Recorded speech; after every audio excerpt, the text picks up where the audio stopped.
dias em que a palavra do Senhor era manifesta aos profetas, o Deus Todo-Poderoso, cujo trono está estabelecido nos céus, conforme está escrito no livro dos Salmos, capítulo 103, versículo 19. O Senhor estabeleceu o seu trono nos céus, e o seu reino domina sobre tudo. Falou a Jonas, filho de Amitai. A história de Jonas, registrada no livro que leva seu nome, é uma narrativa de desobediência, disciplina, restauração e misericórdia divina. É a história de um Deus que chama, persegue, salva e ensina, usando até as falhas de seus servos para cumprir seus propósitos redentores. Esta expansão, fundamentada exclusivamente nas Escrituras, aprofunda o contexto, a teologia e as implicações espirituais da jornada de Jonas, revelando o coração de Deus para todas as nações. O chamado profético era uma marca do Deus que fala, que revela sua vontade por meio de servos escolhidos, conforme está escrito no livro do profeta Amós, capítulo 3, versículo 7. Certamente o Senhor Deus não fará coisa alguma, sem ter revelado seu segredo aos seus servos, os profetas.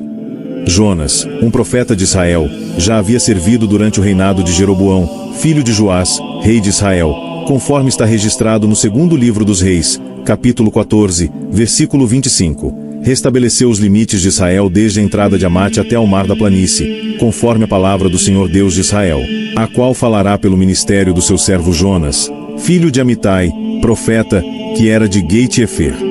Mas o chamado que agora recebia era diferente, mais árduo e inesperado.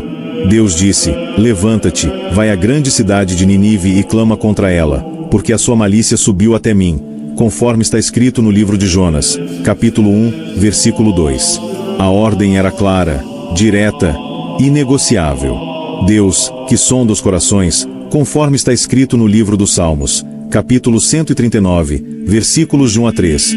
Senhor, tu me sondaste, e me conheces. Tu conheces o meu assentar e o meu levantar, de longe entendes o meu pensamento. Cercas o meu andar e o meu deitar, e conheces todos os meus caminhos. Havia observado a iniquidade de Ninive, e sua maldade, como o clamor de Sodoma e Gomorra, exigia uma resposta, conforme está escrito no livro de Gênesis, capítulo 18, versículos 20 e 21. Disse mais o Senhor: porquanto o clamor de Sodoma e Gomorra se tem multiplicado, e o seu pecado se tem agravado muito, descerei agora, e verei se com efeito tem praticado segundo esse clamor que é vindo até mim.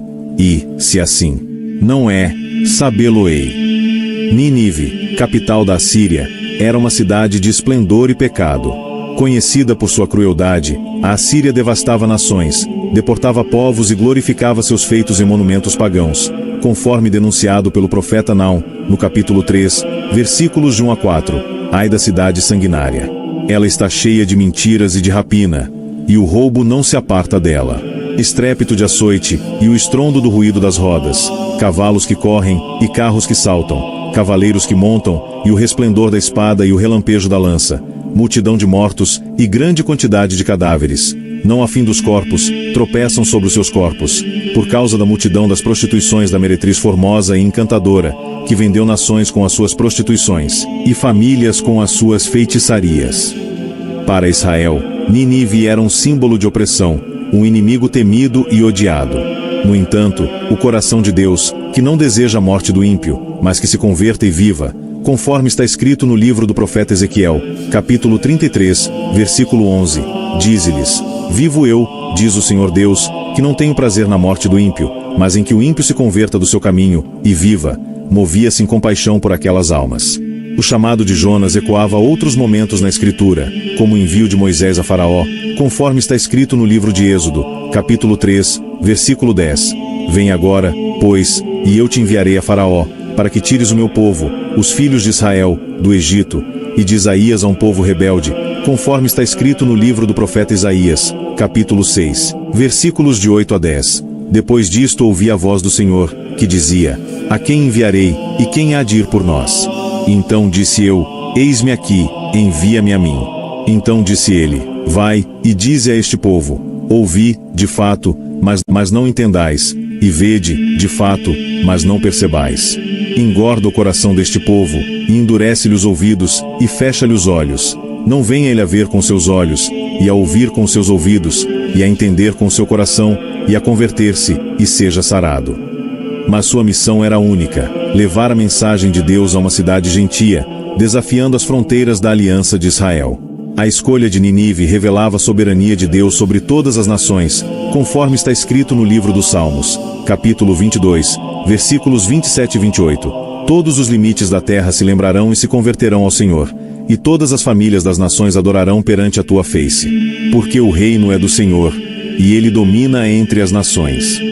Jonas, como hebreu, conhecia a promessa feita a Abraão, de que todas as famílias da terra seriam abençoadas por meio de sua descendência, conforme está escrito no livro de Gênesis, capítulo 12, versículo 3.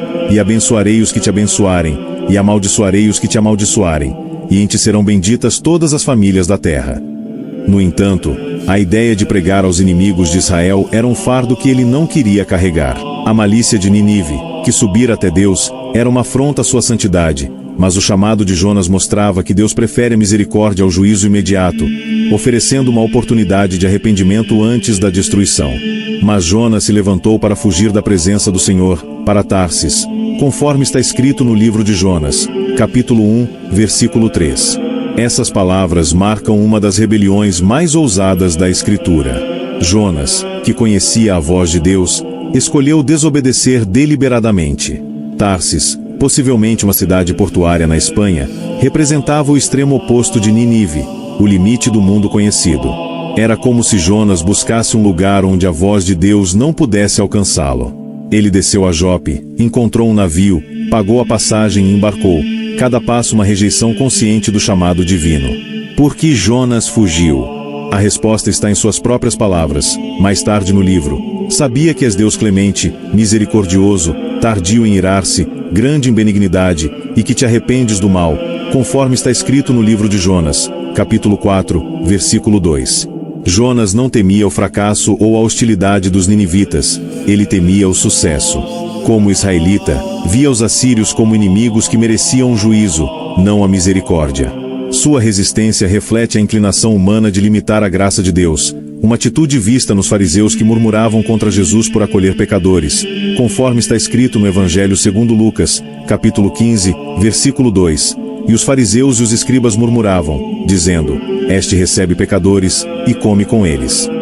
A fuga de Jonas ecoa outras hesitações na Escritura, como a de Moisés, que alegou incapacidade, conforme está escrito no livro de Êxodo, capítulo 4, versículos 10 a 14. Então disse Moisés ao Senhor: Ah, Senhor, eu nunca fui eloquente, nem antes, nem depois que falaste ao teu servo, porque sou pesado de boca e pesado de língua. E disse-lhe o Senhor: Quem fez a boca do homem? Ou quem faz o mudo, ou o surdo, ou o que vê, ou o cego? Não sou eu, o Senhor? Vai, pois, agora, e eu serei com a tua boca, e te ensinarei o que has de falar. Ele, porém, disse: Ah, Senhor, envia aquele que has de enviar. Então a ira do Senhor se acendeu contra Moisés. Mas é mais grave, pois era uma rejeição direta da vontade de Deus. Jonas, após expressar sua indignação pela misericórdia de Deus para com Nínive, retirou-se da cidade e construiu uma cabana, esperando observar o que aconteceria. Deus, em sua pedagogia divina, preparou uma planta para proporcionar sombra a Jonas, aliviando seu desconforto. Jonas se alegrou grandemente por causa da planta. No entanto, ao amanhecer do dia seguinte, Deus enviou um verme que feriu a planta, fazendo-a secar. Quando o sol nasceu, Deus preparou um vento oriental quente, e o sol bateu na cabeça de Jonas, a ponto de desfalecer. Ele desejou morrer, dizendo: Melhor seria para mim morrer do que viver. Então Deus perguntou a Jonas: É razoável essa tua ira por causa da planta? Jonas respondeu: É justo que me enfade até a morte. Deus replicou: Tu tens compaixão da planta, pela qual não trabalhaste, nem a fizeste crescer, que numa noite nasceu e numa noite pereceu. E eu não hei de ter compaixão da grande cidade de Nínive, em que há mais de 120.000 pessoas que não sabem discernir entre a mão direita e a esquerda, e também muitos animais.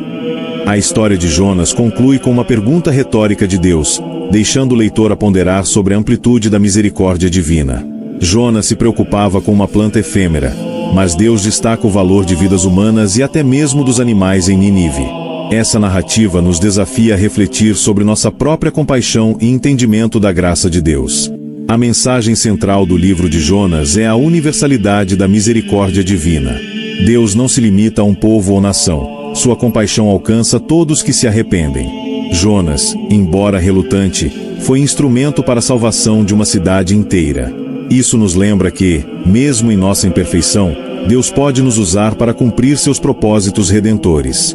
Que possamos aprender com Jonas a obedecer prontamente ao chamado de Deus e a celebrar sua misericórdia estendida a todos, sem exceção. Afinal, como está escrito, o Senhor é bom para todos, e as suas misericórdias são sobre todas as suas obras.